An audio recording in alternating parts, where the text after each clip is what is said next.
Assalamualaikum warahmatullahi wabarakatuh. Alhamdulillahirabbil alamin.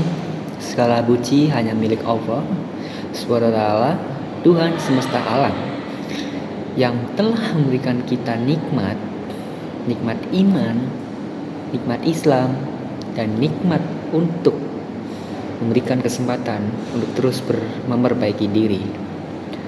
Salawat serta salam semoga senantiasa tercurah kepada Nabi kita, Nabi besar Muhammad SAW, kepada keluarga, sahabat, serta seluruh umatnya yang istiqomah hingga akhir zaman. Hadirin yang dirahmati Allah, pada kesempatan yang mulia ini, izinkan saya, Muhammad Kamal Bustami, dengan NIM 252200026 ingin menyampaikan sebuah tema dakwah yang sangat relevan dengan kehidupan kita saat ini, khususnya di era digital dan media sosial, dengan judul Lisan Kecil Dosa Besar, Menjaga Kata di Zaman Media Sosial. Lisan kecil bentuknya, namun besar dampaknya. Hadirin sekalian, lisan adalah anggota tubuh kita yang kecil, namun memiliki dampak yang sangat besar. Dengan lisan, seseorang dapat memperoleh pahala. Namun sebaliknya, dengan lisan pula, seseorang bisa terjerumus ke dalam dosa besar. Di zaman media sosial ini, lisan tidak hanya lagi berupa ucapan, tetapi juga menjelma menjadi tulisan, komentar, unggahan, atau bahkan pesan digital. Allah SWT mengingatkan kita dalam Al-Quran, Quran Surat Al-Qaf ayat 17, Ma yafilzu min qawli illa ladihi raqibun atid. Tiada suatu ucapan pun yang diucapkannya melainkan ada di sisinya malaikat pengawas yang selalu siap untuk mencatat. Quran Surat Al-Qaf ayat 18. Ayat itu menegaskan bahwa di setiap kata yang keluar dari diri kita, baik yang diucapkan langsung maupun dituliskan di media sosial, semuanya akan dicatat dan dimintai pertanggungjawabannya. Bahaya lisan yang tidak terjaga. Rasulullah SAW bersabda, Sesungguhnya seseorang hamba yang mengucapkan suatu perkataan yang ia anggap sepele, namun dengannya ia terjerumus ke neraka sejauh antara timur dan barat. Hadis riwayat Bukhari dan Muslim.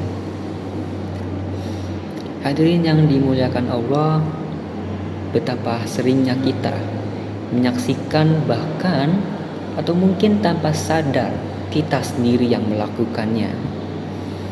Ucapan dan tulisan yang mengandung ghibah, fitnah, atau bahkan ujaran kebencian, penghinaan, sampai ke provokasi.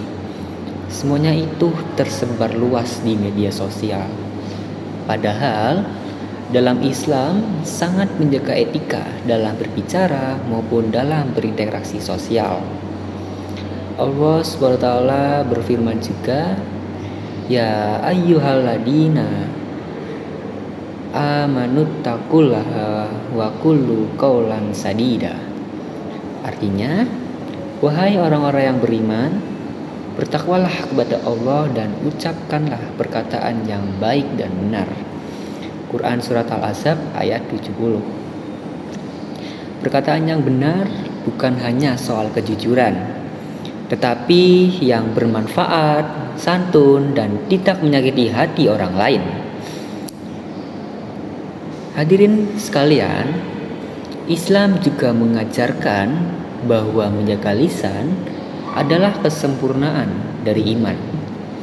Rasulullah SAW bersabda, Barang siapa yang beriman kepada Allah dan hari akhir, maka hendaklah ia berkata yang baik atau lebih baik diam. Hadis riwayat Bukhari dan Muslim. Hadis tersebut menjadi prinsip dasar etika sosial seseorang muslim. Dan di dalam konteks media sosial, hadis ini dapat kita maknai jika sebuah unggahan, komentar, atau pesan yang tidak membawa kebaikan, maka meninggalkannya adalah pilihan terbaik. Menjaga lisan juga berarti menjaga persatuan, keharmonisan, dan kedamaian di tengah masyarakat. Jangan sampai jari-jari kita itu berani berkata kasar dibanding lisan kita sendiri. Cara praktis menjaga lisan di media sosial. Hadirin sekalian, Islam bukan hanya memberikan larangan, tetapi juga memberikan solusi.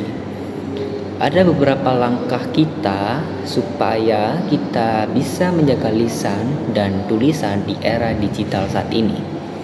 Yang pertama, niatkan bermedia sosial sebagai sarana kebaikan, bukan pelampiasan ekonomi.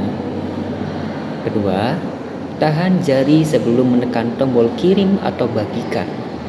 Ketiga, biasakan berzikir sebelum berkomentar agar hati lebih tenang.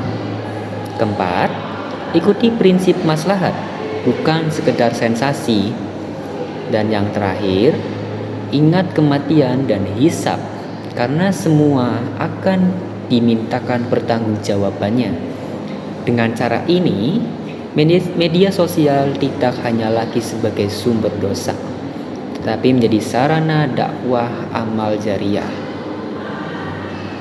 Hadirin yang dirahmati Allah, marilah kita jadikan dakwah pada hari ini sebagai bahan muhasabah diri sebelum berbicara, sebelum menulis, dan sebelum membagikan sesuatu ke media sosial. Hendaklah kita bertanya kepada diri sendiri, apakah ini benar? Apakah ini bermanfaat? Dan apakah ini menyakiti hati orang lain? Jika tidak memenuhi kriteria tersebut, maka diam adalah bentuk ketakwaan. Semoga Allah Subhanahu wa taala senantiasa menjaga lisan dan hati kita, menjauhkan kita dari ucapan dan tulisan yang mendatangkan dosa, serta membimbing kita agar selalu berkata dan bertindak dalam kebaikan.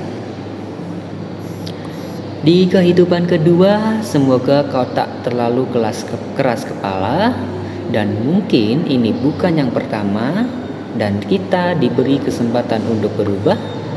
Ku yakin nyawa kita bertautan, hatam berbagai cobaan. Rabbana la tuzigh qulubana ba'da idh hadaitana. Akhir kata, semoga apa yang saya sampaikan dapat bermanfaat dan menjadi pengingat bagi kita semua. Akhir kata, wassalamualaikum warahmatullahi wabarakatuh. Terima kasih.